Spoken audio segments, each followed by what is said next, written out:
УПОС, Синдикатот на вработените во правосудството и администрацијата, не отстапува од своите барања за поголеми плати и тврди дека 450 евра се само почеток и плата со која никој не може да живее. Апсолутно нема да отстапиме, дејќи аргументите мислам ги гледаме, ги живееме секој ден.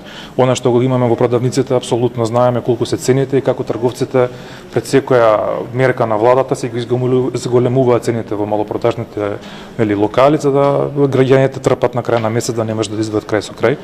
450 евра апсолутно синдикална кушничка нема да задоволи основни потреби за живот во Македонија. Од УПОС вела дека законите не се Куран ниту Библија и можат да се променат. Така да едноставни се решенијата, се надеваме дека ќе не слушнат. Имаме модус на неколку начини тоа да го направиме. Законите не се ниту Библија ниту Куран, се менуваат и многу лесно, по скратена постапка, така да само чекаме диалогот да почне да функционира како што треба. Поради ова, тие упатија повик до владата. Затоа повикуваме уште еднаш владата да седне со нас и на економско-социјален совет да почнеме да разговараме за новата методологија на плати, да ја утврдиме која вредност ја добиеме во март месец и да знаеме дека со тоа да ги задржиме младите луѓе во државата, да не дозволиме да градат туѓи економии.